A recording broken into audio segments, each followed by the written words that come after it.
संसद में अब से कुछ देर पहले बड़ा हंगामा खड़ा हो गया जब अमित शाह के भाषण के बीच में विपक्ष ने वॉकआउट कर दिया। देखिए जरा। दिनों से देश के सामने में झूठ फैला करके इन्होंने गुमराह करके चर्चा मिला।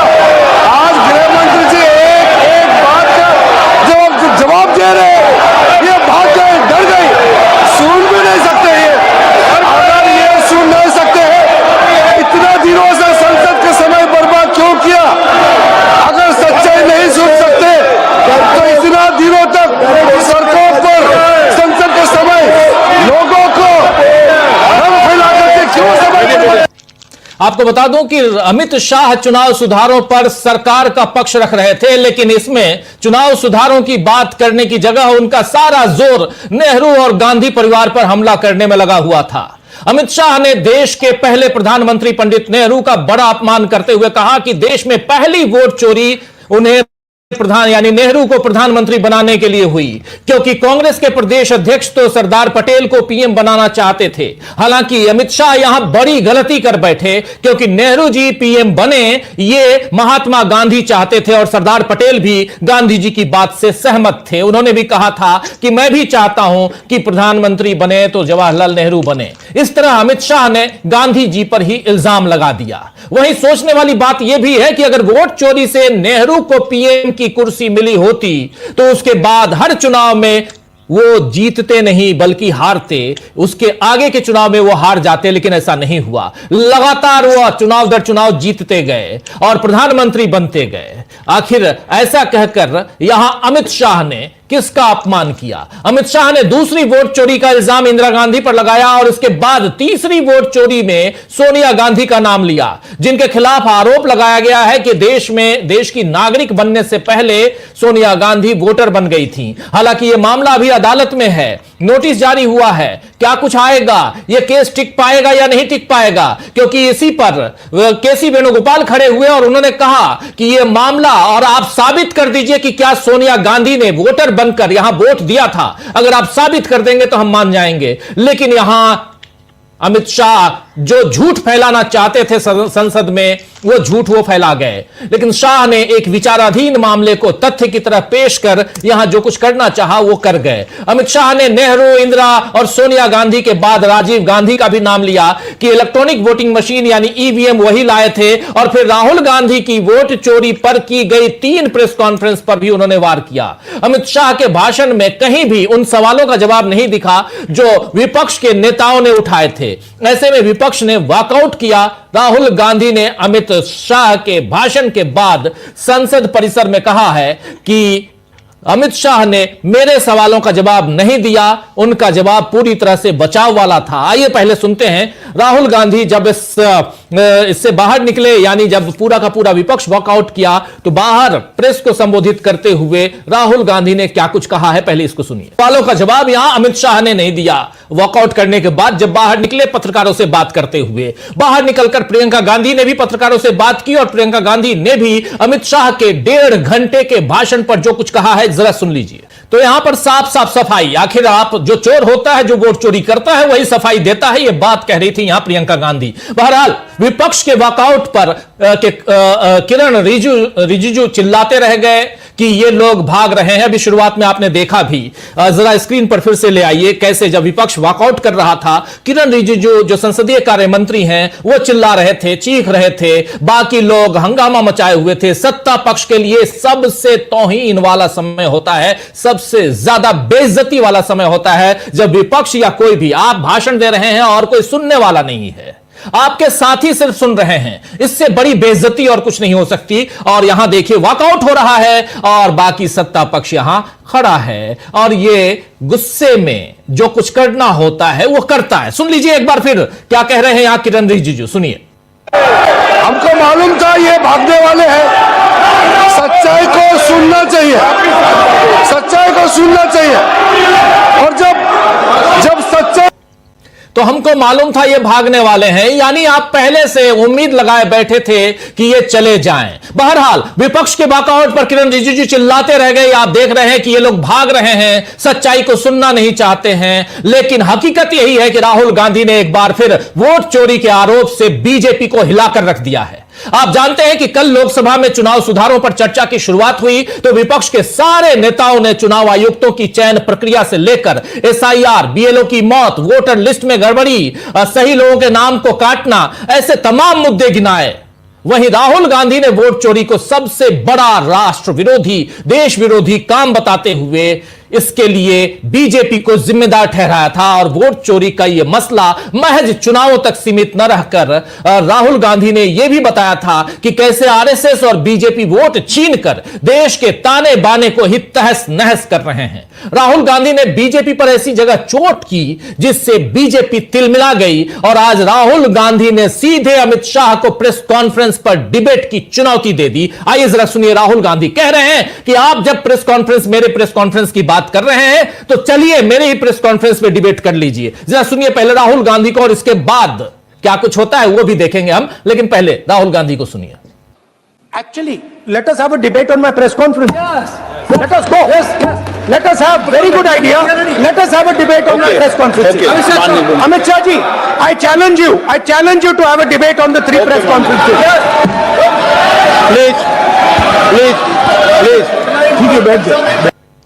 तो सुन रहे थे आप यहां पर कि अमित शाह जी, चलिए मैं चैलेंज करता हूं आपको, आप मेरे ही 3 जो प्रेस कॉन्फ्रेंस मैंने जो किए, जिसमें पहली प्रेस कॉन्फ्रेंस में इन्होंने खुलासा किया था महादेवपुरा में कैसे वोटों की चोरी हुई कर्नाटक में, उसके बाद दूसरी प्रेस कॉन्फ्रेंस में इन्होंने खुलासा किया था कि कैसे महाराष्ट्र में वोटों की चोरी हुई, तीसरी प्रेस कॉन्फ्रेंस में इन्होंने खुलासा किया था कि कैसे हरियाणा में वोटों की चोरी हुई, और इन्हीं तीनों प्रेस कॉन्फ्रेंस को यहां अमित शाह उसका जिक्र कर रहे थे। इस पर इन्होंने साफ साफ कह दिया, क्योंकि अमित शाह तथ्यों को तोड़ मरोड़ कर यहां पर पेश कर रहे थे। देश के गृह मंत्री हैं, उनसे उम्मीद नहीं की करते हैं लोग, लेकिन फिर भी गृह मंत्री आज जो कर रहे थे उससे देश कहीं ना कहीं शर्मसार तो होगा ही। राहुल गांधी के इस बयान के बाद अमित शाह की तिलमिलाहट और बढ़ गई। आइए देखिए कैसे भड़क गए अमित शाह राहुल गांधी के इस चैलेंज के बाद, सुनिए। माननीय गृह मंत्री जी, मान्यवर, पहली बात मैं स्पष्ट करना चाहता हूं, मैं 30 साल से विधानसभा और संसद में जनप्रतिनिधि के रूप में चुनकर आता हूं। मुझे लंबा अनुभव है संसदीय प्रणाली का। विपक्ष के नेता महोदय कहते हैं कि पहले मेरी बात का आप जवाब दीजिए, मैं सुनना चाहता हूं। आपकी मुंसफी से संसद नहीं चलेगी, मेरे यहां बोलने का क्रम मैं तय करूंगा, इस तरह से नहीं चलेगी संसद। मान्यवर, उनको धैर्य रखना चाहिए, मेरा जवाब सुनने का। इनकी एक एक बात का जवाब मैं दूंगा, मगर मेरे भाषण का क्रम वो तय नहीं कर सकते, मैं करूंगा, क्योंकि मैं बोल रहा हूं। तो देख लिया आपने, यहां अमित शाह बिल्कुल यहां तिलमिला गए, लेकिन इस तिलमिलाहट को राहुल गांधी ने फिर खड़ा होकर फिर राहुल गांधी खड़े होते हैं और राहुल गांधी कहते हैं ये घबराहट है, ये वोट चोरी है। आइए सुनिए राहुल गांधी को। करूंगा यही बोला ना, उसमें क्यों उत्तेजित हो रहे हो आप? हाँ, आपके 2-2 मिनट में खड़े होने से थोड़ी जवाब देते रहेंगे। नो, माननीय गृह मंत्री, मैं आपको फिर मौका दूंगा, आपको मौका दूंगा आपको। आप बोलिए सर, ये बोलिए। आपने अगर अमित शाह जी का रिस्पांस देखा तो ये कंप्लीटली डिफेंसिव रिस्पांस है, ये घबराया हुआ रिस्पांस है, ये डरा हुआ रिस्पांस है। अब सुनिए पूरी बात, प्लीज मानिए। नो, सच्चा रिस्पांस नहीं है। माननीय गृह मंत्री जी,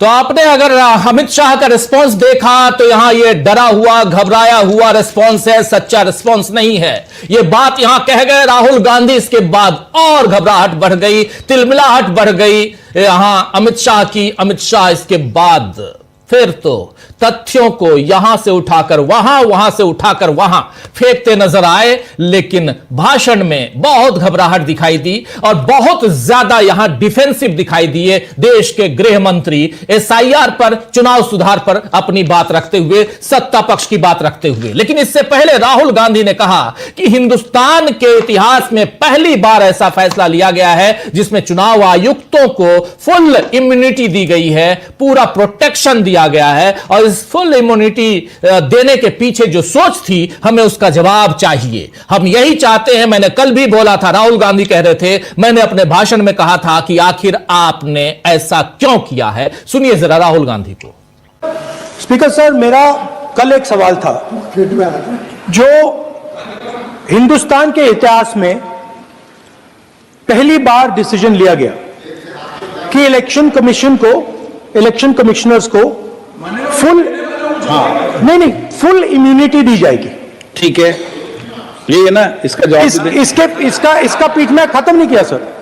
इसके पीछे जो थिंकिंग थी वो हमें सबसे पहले बताएं। तो यहां राहुल गांधी फुल इम्यूनिटी, इसके पीछे जो सोच थी, हमें उसका जवाब चाहिए। यहां राहुल गांधी पूछ रहे हैं लेकिन जवाब नहीं है। अमित शाह के जोर से बोलने या नेहरू गांधी परिवार को घेरने से जाहिर होता है दोस्तों कि असल मुद्दों के जवाब उनके पास नहीं है, सत्ता पक्ष के पास नहीं है, सरकार के पास नहीं है, या वो देना ही नहीं चाहते।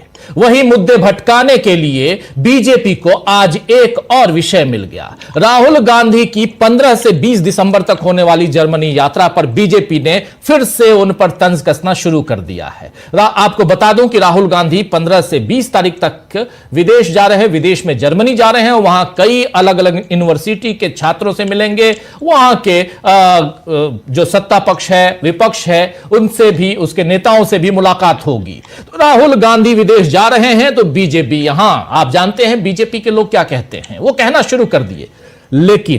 लेकिन यहां एक लेकिन के साथ एक बात और जोड़ना चाहता हूं। हमारे विदेश मंत्री की तरह काम करने वाले हमारे देश के प्रधानमंत्री जी भी तो 15 से 18 तक विदेश की यात्रा पे, 3 देशों की यात्रा पे हैं।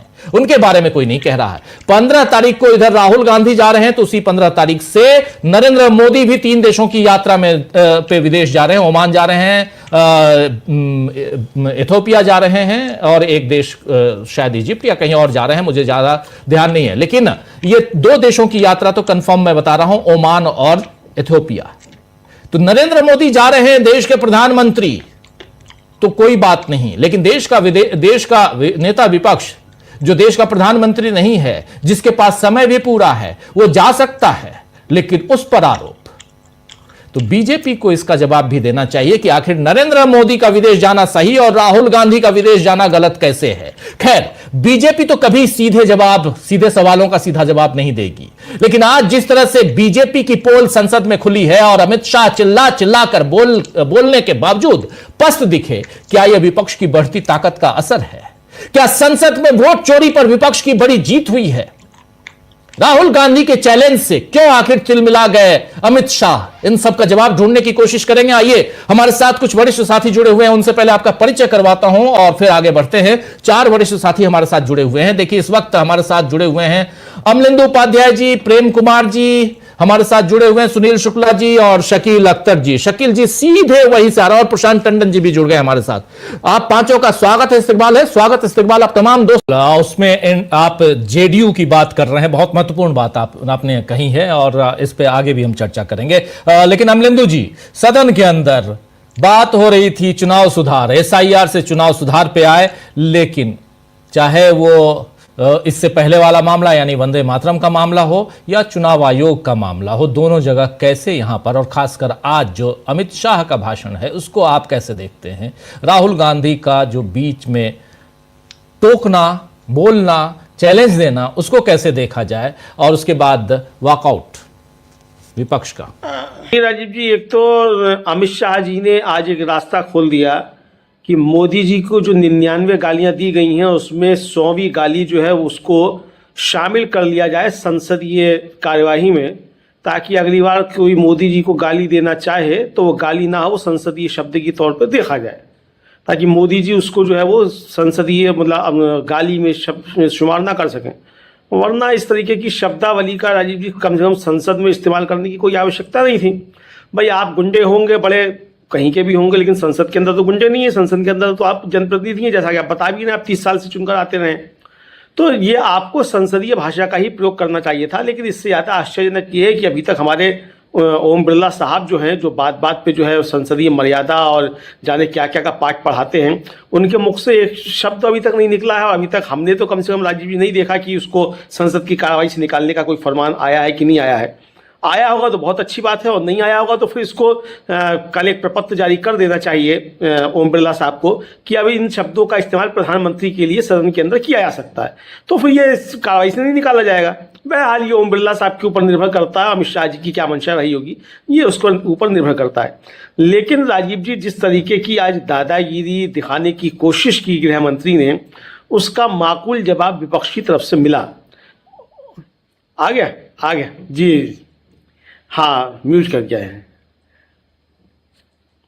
है और इस शब्द को हटा दिया गया, म्यूट कर दिया गया है, और उसमें लिखा हुआ है ये आ गया है, और इसको काटा गया, हटाया गया है। और मुझे लगता है कि चूंकि बहुत आधिकारिक तौर पर सुनाया था, मैं इसको अब आप लोगों के बीच रखना भी चाहूंगा।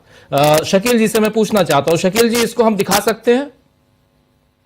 एक्सपंज करने का दिखा सकते हैं। इसको मैं दिखाना चाहता हूं हमारे तमाम साथी जो इस वक्त इस कार्यक्रम को देख रहे हैं। अब इसको, ये जो कार्यवाही है, मैं अपने टीम को दे रहा हूं कि इसमें पहला ही शब्द जहां साला वर्ड का इस्तेमाल किया गया है, उसको जो अमित शाह ने बोला, उसको संसदीय कार्यवाही से हटा दिया गया है। लेकिन सबसे बड़ी बात कि चलिए, होता है कई बार कि सुनने में कुछ शब्द आपको, वैसे मैं ऑलरेडी अपनी टीम को भेज चुका हूं, टीम हमारी अभी दिखाएगी। ये देखिए जरा, मैं चाहता हूं इसको जरा सबसे पहला शब्द थोड़ा और जूम इन कीजिए, वो शब्द और ऊपर लेके आइए। ये देखिए पहला, कि साला अब चुनाव आयोग कहता है कि कुछ नहीं हो रहा है। ये अमित शाह के भाषण का, दोस्तों जो नहीं जानते हैं उनको मैं बता दूं कि संसदीय जो कार्यवाही जब भाषण देते हैं जो माननीय, तो उसके बाद, और यहां देखिए राहुल गांधी विपक्ष के नेता कह रहे हैं महोदय ये असंसदीय है। यहां देखिए उसके बाद गौरव गोगोई कह रहे हैं क्या आप बाजार में बात कर रहे हैं? अमित शाह फिर कहते हैं मान्यवर, अगर मैंने कोई गलत शब्द बोला तो आप उसको संसदीय कार्यवाही से निकाल दीजिए। अब देखिए ऊपर, जरा ऊपर वाले, फिर ये यहां पर not in record, not recorded, ये जो है ना, ये लिखा हुआ। और श्री अमित शाह जी का जो भाषण है ये आज 10/12/2025, ऐसे हम पत्रकारों के पास ये आता है दोस्तों कि कहां कहां से क्या क्या हटाया गया, उनके भाषण के कौन कौन से शब्दों को, किन किन शब्दों को हटाया गया है, किसको रखा गया है। और इसमें सबसे नीचे आइए, उसके बाद फिर इसके आगे भी है, लेकिन हम आपको पहला ही शब्द, ये पहला ही पेज आपको दिखा रहे हैं जिसमें सबसे ऊपर, और राहुल गांधी ने थोड़ा ऊपर ले आइए फिर से, वहां पे ये कह रहे हैं, फिर राहुल गांधी इंटरवीन करते हैं, विपक्ष के नेता राहुल गांधी, महोदय ये असंसदीय शब्द है, साफ कह रहे हैं। और वहां असंसदीय कैसे कि साला अब चुनाव आयोग कहता है कि कुछ नहीं हो रहा है, तो ये लोग आरोप लगा रहे हैं। व्यवधान होता है, विपक्ष के नेता खड़े होते हैं, कह रहे हैं महोदय ये असंसदीय है। विपक्ष के उपनेता खड़े होते हैं, गौरव गोगोई, वो भी कहते हैं क्या आप बाजार में बात कर रहे हैं। और अमित शाह फिर कहते हैं कि अगर मैंने कोई गलत शब्द बोला है तो आप उसको संसदीय कार्यवाही से निकाल दीजिए। मान्यवर, मैंने सोचा कि जब कोई गलती नहीं है तो ये लोग विरोध क्यों कर रहे हैं। फिर मुझे याद आया कि जब इनके जमाने में चुनाव होते थे, बिहार और उत्तर प्रदेश में सरकारें बनती थी, तो उसके बाद ये अपना भाषण शुरू करते हैं। लेकिन इनको अभी भी पता नहीं कि आखिर राहुल गांधी जैसे नेता, गौरव गोगोई जैसे नेता खड़े होकर क्यों कह रहे हैं कि यह असंसदीय है। असंसदीय शब्द का इस्तेमाल किया यहां पर अमित शाह ने, इसलिए यह बहुत महत्वपूर्ण हो जाता है। चलिए खैर, चूंकि ये आ गया अभी आपके सामने, हमने रख दिया। राहुल गांधी ने इसको तत्काल संज्ञान में ले लिया था, और जिसको अभी प्रेम कुमार जी कह रहे थे। और प्रेम कुमार जी, मैं एक्चुअली इसीलिए शुरुआत में इसको लेके नहीं आया था, क्योंकि फिर वो, चूंकि संसद के अंदर की बात है, संसद की मर्यादा, बाकी माननीय रखें ना रखें, हम लोग चूंकि रिपोर्टिंग करते रहे हैं तो उन मर्यादाओं का पालन करते हैं, इसीलिए मैं उसको लेके नहीं आया था, नहीं तो मेरे पास ये पहले से बाइट थी और मैं चाह रहा था कि आप लोगों के बीच रखूं और इंतजार कर रहा था कि किसी की प्रतिक्रिया आ जाए। सुप्रिया श्रीनेत की प्रतिक्रिया आई, आपके सामने हमने रख दिया। उसके बाद अब सीधे ये लोकसभा से ये आ गया है कि इसको एक्सपंज कर दिया गया है संसद के कार्रवाई से, जो आधिकारिक नोट है उससे इसको, इस शब्द को निकालने के लिए कह दिया गया है। लेकिन राहुल गांधी ने यहां मेंशन किया, गौरव गोगोई ने मेंशन किया कि यह असंसदीय है और बाजार की भाषा यहां नहीं चलेगी। अमलेंदु जी अपनी बात आगे बढ़ाइए, फिर आता हूं जल्दी से शकील जी के पास। बिल्कुल राजीव जी, ये बड़ा अच्छा है कि आ गया कि अब ये जो है असंसदीय शब्द है ये स्वीकार कर लिया गया और इसको स्पंज कर दिया गया। लेकिन अमित शाह जी को अभी भी मालूम नहीं पड़ा कि यह संसदीय शब्द है, चूंकि उन्होंने कहा कि अगर मैंने कुछ मतलब अगर जोड़ा है उन्होंने, यानी उनको अभी भी नहीं मालूम है कि यह असंसदीय है कि नहीं है। बहरहाल अमित शाह जी का ज्ञान जितना है उतनी उन्होंने बात की, तो जाहिर सी बात उतनी बात करेंगे। लेकिन राजीव जी, आज अमित शाह जी जितने ज़्यादा हड़बड़ाहट में दिखाई पड़े, और साफ तौर से बात है कि भाई आपसे चर्चा हो रही थी चुनाव सुधार पे, तो सरकार की तरफ से चुनाव सुधार पे क्या आया कि सरकार क्या चुनाव सुधार करना चाहती है? भाई विपक्ष की तरफ से तो आया, राहुल गांधी ने 3 सीधे सीधे सवाल रखे कि भाई हम ये चाहते हैं चुनाव सुधार हो। सरकार क्या चुनाव सुधार करना चाहती है, सरकार की तरफ से इस पर क्या जवाब आया? जब बहस हुई तो इसका मतलब सरकार का भी कोई पक्ष होगा ना कि क्या चुनाव सुधार हो सकते हैं और क्या चुनाव सुधार करने चाहिए। वो चुनाव सुधार की बातें सरकार के किस व्यक्ति की तरफ से आई कि हम ये चुनाव सुधार करना चाहते हैं, सरकार इस पर विचार कर रही है, सदन के विचारार्थ इसको लाएंगे, वो तो कहीं से नहीं आया। दूसरा, किरण रिजिजू साहब ने कल जो था रात में ट्वीट किया कि नेता विपक्ष जो है वो क्या कहना चाहते हैं, हमारी समझ में ही नहीं आया उन्होंने क्या कहना चाहते हैं। तो भाई ये तो संसदीय कार्य मंत्री ने उनकी जो मानसिक क्षमता है उसका परिचय दे दिया कि स्पष्ट रूप से कहा जा रहा है कि हम ये बातें चाहते हैं, ईवीएम को लेकर चाहते हैं, चुनाव आयुक्त को लेकर बातें की हैं, ईवीएम मशीनों को लेकर बातें की हैं, और आपकी समझ में ही नहीं आ रहा है कि नेता विपक्ष ने क्या कहा है, तो आपकी समझ में ही नहीं आया, तो आपने अपने मेधा का परिचय दे दिया। तो ऐसा व्यक्ति संसदीय कार्य मंत्री होने के लायक नहीं है जिसको यही नहीं पता कि नेता विपक्ष स्पष्ट तौर पे कह रहा है कि हमारी ये 3 मांगे हैं, ये चुनाव सुधार में शामिल हो, इस पर चुनाव सुधार के लिए चर्चा हो, और आप कह रहे हैं कि हमारी समझ में ही नहीं आया। और रही सही कसर जो थी वो हमारे गृह मंत्री ने आकर पूरा कर दी, साला बोल करके भी, और उसके बाद उन्होंने जिस तरीके से जवाब देने की कोशिश की उसमें कहीं भी चुनाव सुधार की तो कोई बात थी ही नहीं। लेकिन विपक्ष ने, राजीव जी, एक कहा जाए, आज पूरी तरीके से जो आरोप थे विपक्ष के वोट चोरी के, उन पे सरकार से मोहर लगवा दी, अमित शाह जी से मोहर लगवा दी कि विपक्ष के आरोप कहीं ना कहीं सच हैं, वरना इतनी ज्यादा तिलमिलाहट की आवश्यकता नहीं थी। कोई तिलमिलाहट की आवश्यकता नहीं थी, आपको सीधे सीधे सवालों के जवाब देने थे। आप कह सकते थे भाई आप बीजेपी को उससे क्यों जोड़ रहे हैं, चुनाव आयोग की अपनी कमियां हो सकती हैं, सरकारी मशीनरी काम करती हैं, बहुत से राजीव जी वाजिब तर्क भी हो सकते थे जो आप कह सकते थे अपने बचाव करने के लिए।